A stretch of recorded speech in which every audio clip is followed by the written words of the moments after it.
नमस्कार, मी नितीन. आपण पाहत आहात वायझर इंडिया टीव्ही आणि आता पाहूया आजची महत्त्वाची बातमी.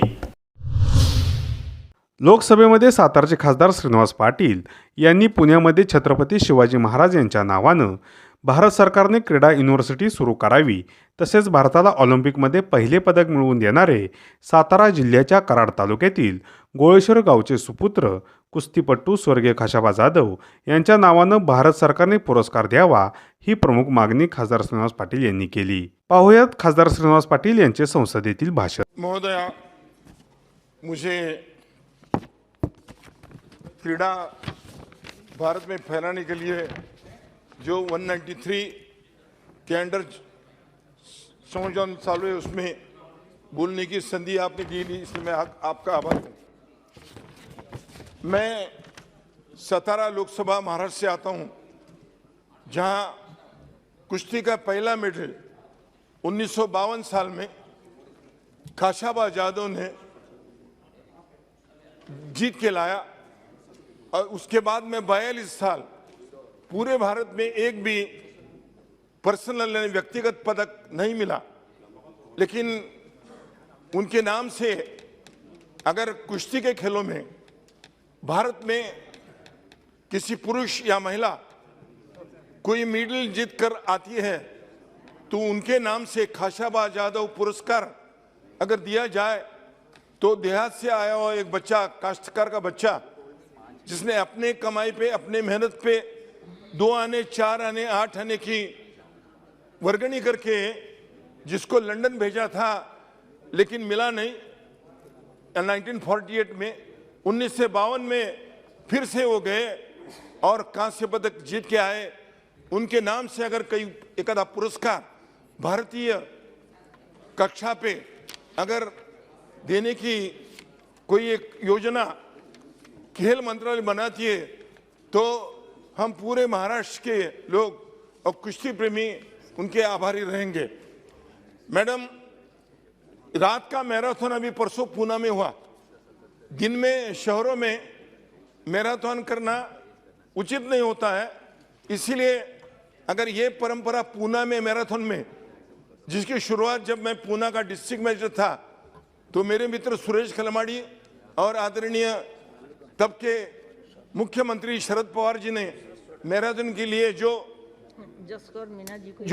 सुविधा देकर चालू किया था वो दिन का मैराथन था, लेकिन अभी रात का मैराथन हो रहा है. अगर भारत देश के क्रीड़ा मंत्रालय में कहीं ये रात का मैराथन का शुरुआत जो हुआ उसके लिए पूना वालों का जो अब तक अनुभव है वो अनुभव लेकर ये कई जगहों में अच्छे देकर जाएगा.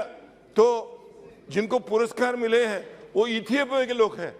हमारे लोग भी अगर ट्रेनिंग दिया जाए और खुराक दिया जाए तो अच्छी तरह से ये जो मैराथन रेस है उसमें निश्चित तौर से भाग लेंगे. देहात में बच्चे आजकल फुटबॉल खेल रहे हैं. हालांकि मैं सिक्किम में था, उधर का राज्यपाल था, तो उसका स्पोर्ट जो है वो बच्चे भी अच्छी तरह खेलते हैं.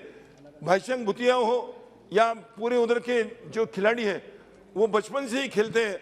अगर फुटबॉल की सुविधा ग्राउंड की, क्योंकि उसका एक ग्राउंड 1 एकड़ पे रहता है, अगर ग्रामीण भागों में ये सुविधा दी जाए तो बच्चे खेलेंगे.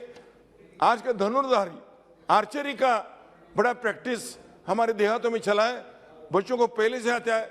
राम लक्ष्मण हो या अर्जुन हो, उनकी आर्चरी से लोगों में एक आकर्षण पैदा हुआ है, लेकिन आर्चरी को उतना ध्यान दिया नहीं जा रहा.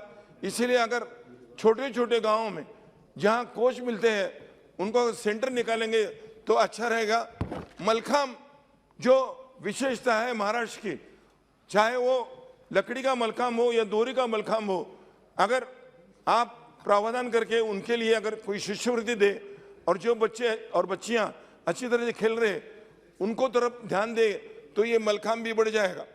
बीसीसीआई आईसीसी की बात हुई, आदरणीय शरद पवार जी जब इसके अध्यक्ष रहे तो जिसने भी एक टेस्ट खेली है, ऐसे किसी भी एक व्यक्ति को पूरे जिंदगी में हर महीने में 25,000 रुपये की जो सेवाधन या जिसको पेंशन बोलते हैं वो देने की वजह से कई लोग जो क्रिकेट की तरफ आज जो माहौल पैदा हुआ है इसीलिए है कि खेलते हुए भी एडवर्टाइज से पैसे मिलते हैं, खेलने के बाद भी पैसे मिलते हैं, और अगर उनको रिटायर होने के बाद भी उनको 25,000 रुपये मिलते हैं।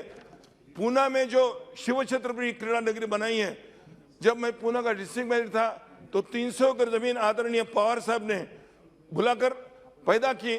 उसमें अभी महाराष्ट्र सरकार एक खेल यूनिवर्सिटी निकाल रहे हैं।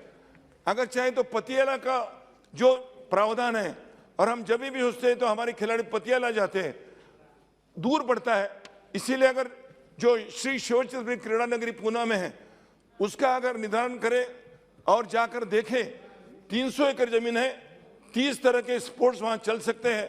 अगर भारत सरकार के एक टीम भेजकर कैसे उधर, जैसे मणिपुर में अभी एक स्पोर्ट्स यूनिवर्सिटी निकाली है, वैसे दक्षिण में पूना में बम्बई के पास जगह होने की वजह से और इंफ्रास्ट्रक्चर तैयार होने की वजह से खाली कोच और कुछ फैसिलिटी देंगे तो श्री शिव क्रीड़ा नगरी स्पोर्ट्स यूनिटी बनेगी और सब बच्चों को अच्छी तरह से एक सुविधा पैदा होगी।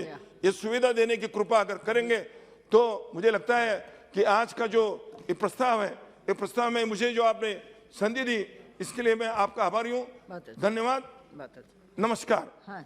Decision under 193 need to promote sport in India या चर्चासत्रात भाग घेत खासदार श्रीनिवास पाटील यांनी लोकसभेमध्ये कुस्ती, मल्लखांब, धनुर्विद्या यासारख्या खेळांना प्रोत्साहन द्यावे व भारत सरकारने शिष्यवृत्ती द्यावी या प्रमुख मागण्या देखील मांडल्या। YZ India TV, Karad. ही होती आजची महत्त्वाची बातमी।